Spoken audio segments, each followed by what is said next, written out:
Bismillaahirrahmaanirrahiim. Ku soo dhawow channelka Waxgarad. Fadlan haddaad nagu cusub tahay channelka subscribe saar.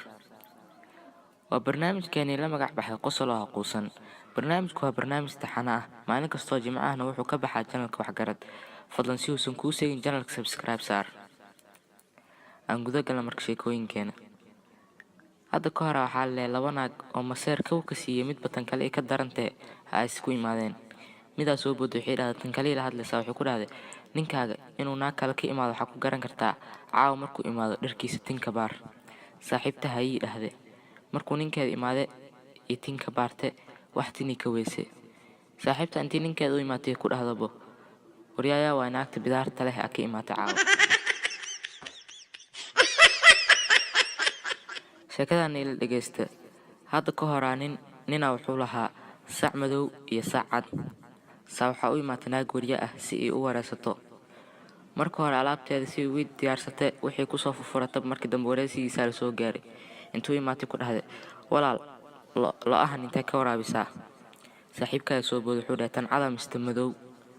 waxay dhahday naagta wariyaha ahayd tan cad wuxuu dhahay webiga saaxiibtaaga soo booday waxay dhahday tan madowna isla webiga kuma loo way yaabtay saaxiibtaa hay waxay dhahday la ahan maxaa siisaa camal soo booday wuxuu dhahay tan cad mise madow waxay dhahday tan cad wuxuu dhahay caws soo booday waxay dhahday tan madowna uu dhahay caws leh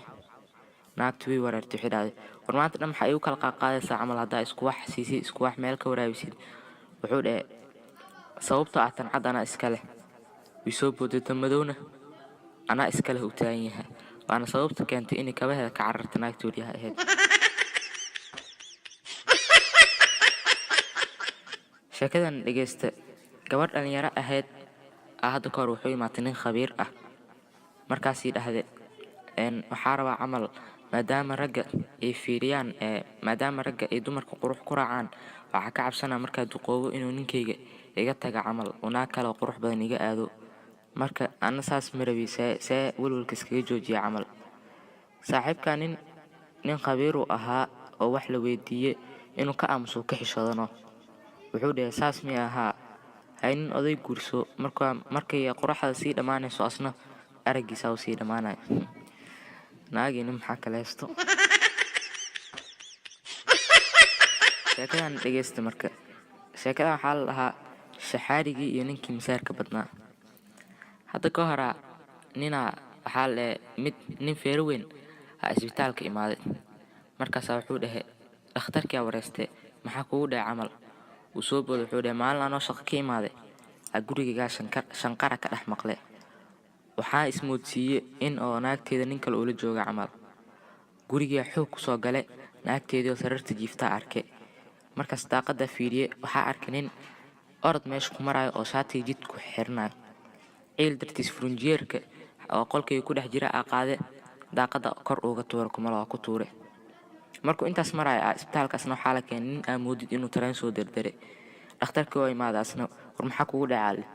wuxuu dhahay saacadii alaarmiga hilmaamay inaa ku xirto waqti saxan alaarmiga yani saacada iga khaldaneed camal shaqadii ka daaheed anoo subaxi orod wadada ku socdo oo shaati jid ku xirnay kora waxaa iga imaaday furunjeer lasoo tuure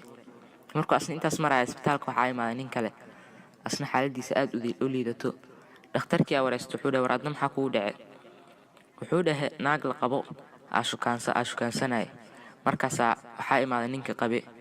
markaas furunjeerka gelisay xoolihii qabe intuu furunjeerka qaado dabaqa 8aad ka soo tuuray waa la isku maqan yahay fadlan igu caawi waxaad awoodo anaan kuga caawi waxaan awoodo waad awoodaa inaad channelka subscribe saarto haddaad ka heshay videogan aad like dhahdo adna waan kuga caawin doonaa Instagram-kayga insha Allah aad ayaad u mahadsantihiin